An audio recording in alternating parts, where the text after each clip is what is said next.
Hello, in this video we will talk about Israel's war against the terror organization Hamas. The war is called Iron Swords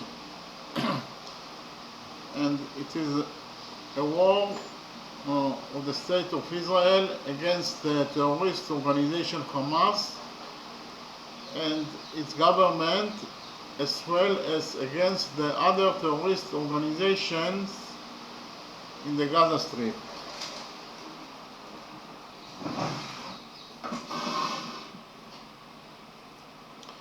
Which launched a wide surprise attack on military and civilian targets in Israel, and in particular in the settlements of the Western Negev on Saturday, October 7th, 2023, last year. It was the holiday of the Jews that is called Simchat Torah.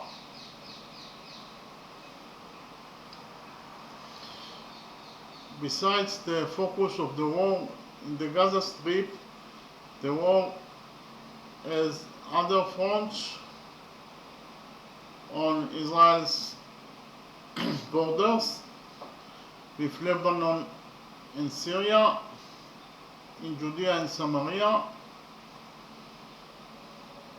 in the Red Sea, and against Iran. The war ignited a lively global discourse, demonstrations of support and protest, and an unprecedented wave of anti-Semitism worldwide and in the West in particular. In the surprise attack, thousands of terrorists infiltrated the territory of Israel and massacred, raped, and systematically abused the civilian population. Some of the citizens in the communities that were attacked remained besieged in their homes and fought for their lives with members of the standby units for long hours without military assistance. This day was the deadliest for Jews since the Holocaust. In addition, the terrorists kidnapped 251 people, including soldiers and female soldiers, Israeli citizens, and foreigners to the Gaza Strip. Following the attack, the state of Israel declared war on the Hamas terror organization and set two goals for the war. The first goal is the elimination of Hamas military infrastructure, and the second goal is the removal of its rule in the Strip. Then a third goal was added, that is actually the return of the kidnapped. The IDF mobilized over 360,000 soldiers into the reserves, the largest reserve mobilization in the country's history, and thousands of civilian vehicles. With the beginning of the war, Israel evacuated 29 settlements in the Gaza envelope. Residents of 22 settlements in northern Israel received a recommendation from the authorities to evacuate, following the fears that an organization, Hezbollah terrorism, will also intensify its attacks. Israel has evacuated approximately 80,000 residents from settlements 2 kilometers from the Israeli-Lebanon border, and they remain deserted except for IDF soldiers and standby units. The fighting in the Gaza Strip, which was defined as the main arena in the fighting, began with the cleansing of the area surrounding Gaza from terrorists, carrying out air and sea attacks, targeted killings, and spot ground raids. After the evacuation of the population from the north of the Gaza Strip, a full ground maneuver was carried out, and the takeover of terrorists outposts, and after a short lull in the fighting, at the same time as the hostage deal was discussed, a ground maneuver was also carried out in the south of the Gaza Strip and in its center, and the areas that were occupied were cleared of terrorists. After that, combat was characterized by intelligence-based raids.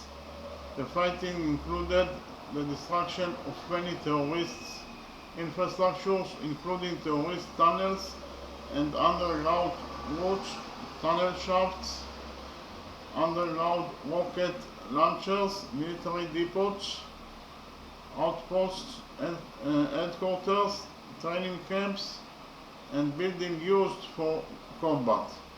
Also, 7 hostages were rescued alive, as well as the bodies of abductees who were hidden on the leash.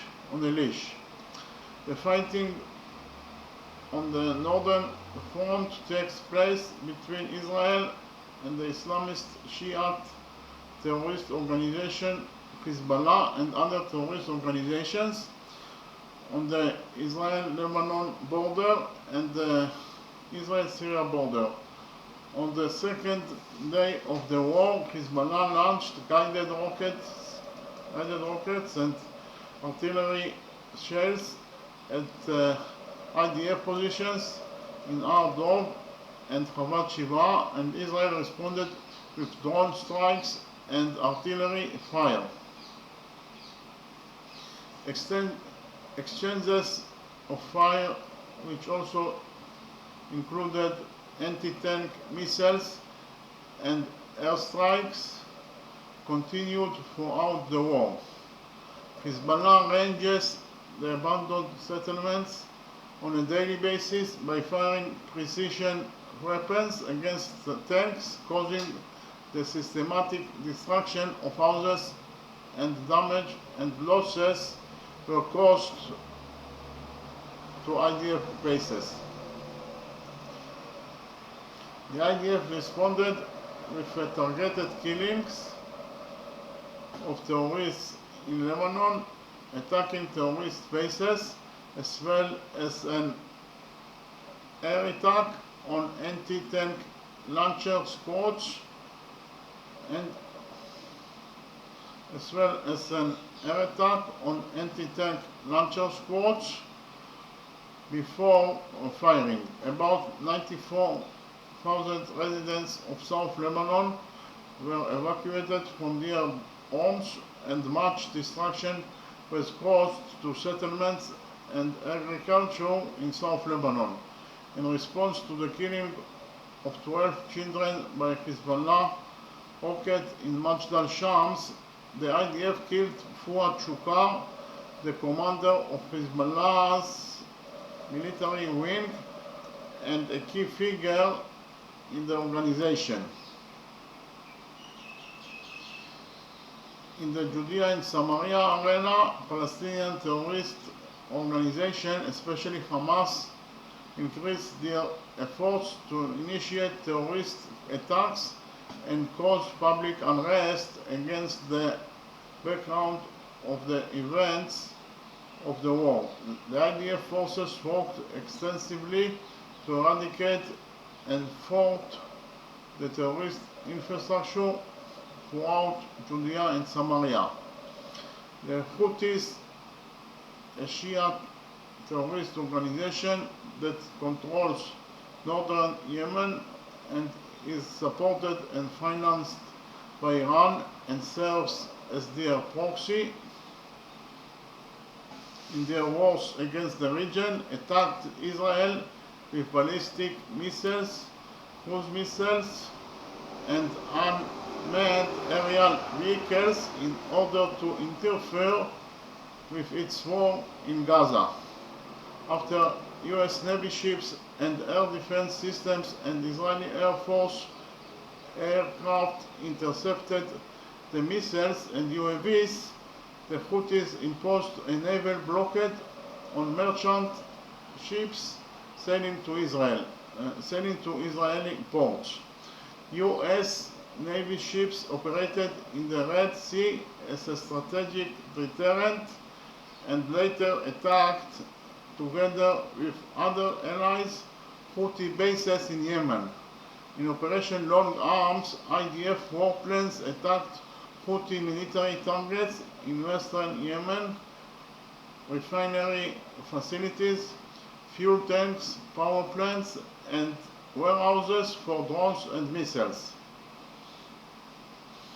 Iran is involved in the war through weapons, financing, training, coordination, and political influence on all forces attacking Israel, including Hamas and the Islamic Jihad in Gaza, Hezbollah in Lebanon, the Houthis in Yemen, militias in Iraq, and other terrorist and proxy organizations. Also, Iran is coordinating political moves with other countries that support Hamas, such as Syria and Turkey. Israel carried out an airstrike on the building of the Iranian consulate in Damascus and succeeded in assassinating Muhammad Reza Zaidi, commander of the Quds force in Syria and Lebanon and a senior member of the Islamic Revolutionary Guard Corps.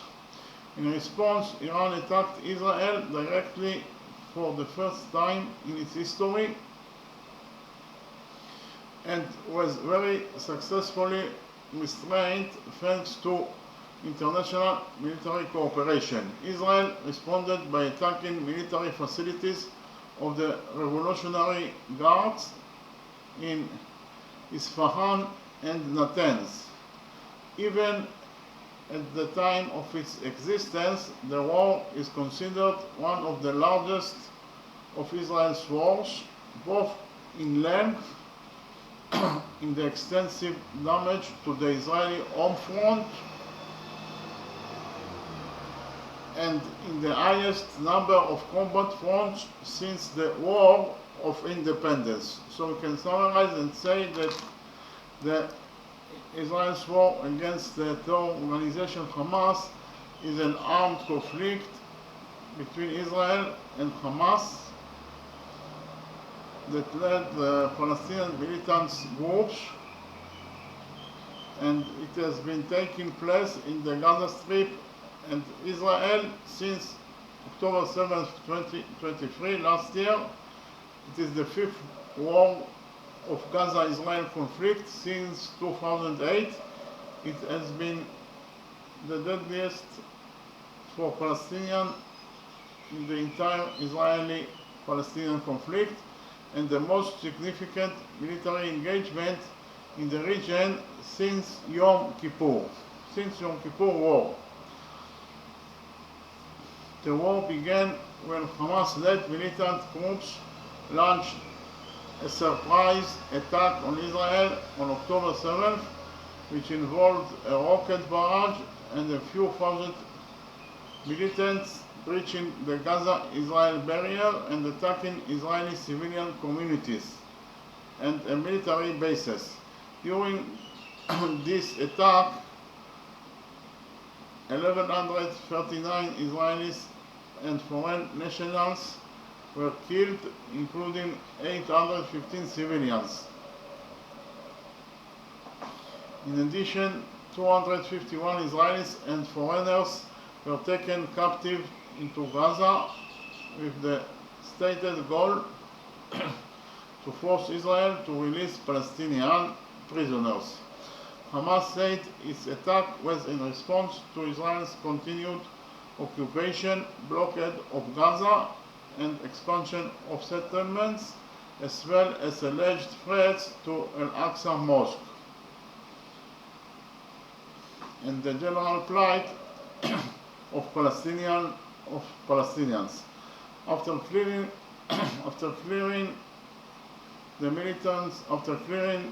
militants from its territory, Israel launched one of the most destructive bombing campaigns in modern history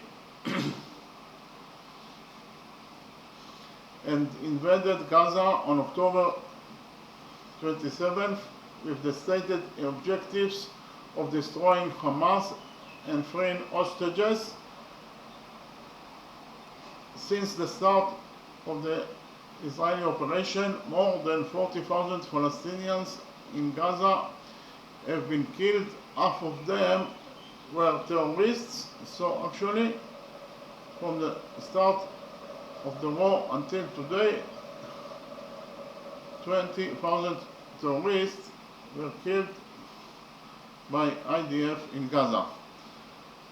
So Israel's tightened blockade cut off basic necessities, and attacks on infrastructure have caused healthcare collapse and an impending famine. By early 2024, Israeli forces had destroyed or damaged more than half of Gaza's houses, at least a third of its tree cover, and a farmland, most of its schools and universities. Actually, the destruction of the schools was justified because of the fact that the Hamas terror organization group used the schools in Gaza as their military bases, and they fire from the schools rockets towards Israel. So it is very justified to destroy the schools. Schools and universities, hundreds of cultural landmarks, and at least a dozen cemeteries. Nearly all of the Strip's 2.3 million residents have been forcibly displaced. Over 100,000 Israelis remain internally displaced. The war continues to have significant regional and international repercussions. Large, primarily pro-Palestinian protests have taken place across the world, calling for a ceasefire. The International Court of Justice is reviewing a case accusing Israel of committing genocide in Gaza. It is actually unfair and unjustified because of the fact that Israel acted in a self-defense, because Israel faced an existential threat because of the atrocities that Hamas did on October 7th.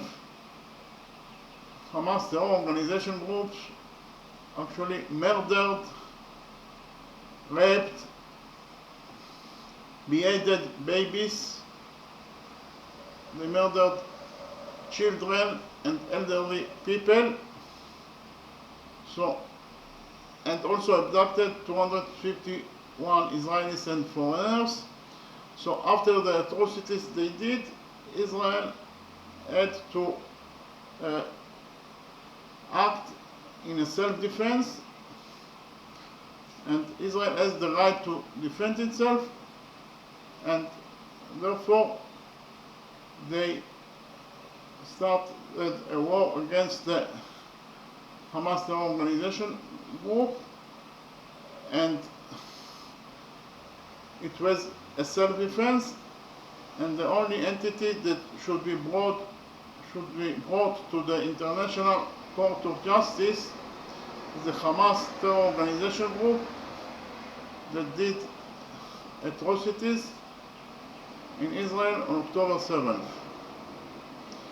Okay, the United States has given Israel extensive military aid and vetoed multiple UN Security Council ceasefire resolutions.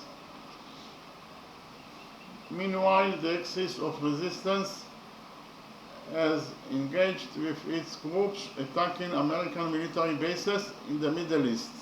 The Yemeni Houthi movement attacking commercial ships allegedly linked to Israel, including a US-led military response, and the ongoing exchange of strikes between Lebanon's Hezbollah and Israel, risking the eruption of another full-scale war. Okay, thank you very much.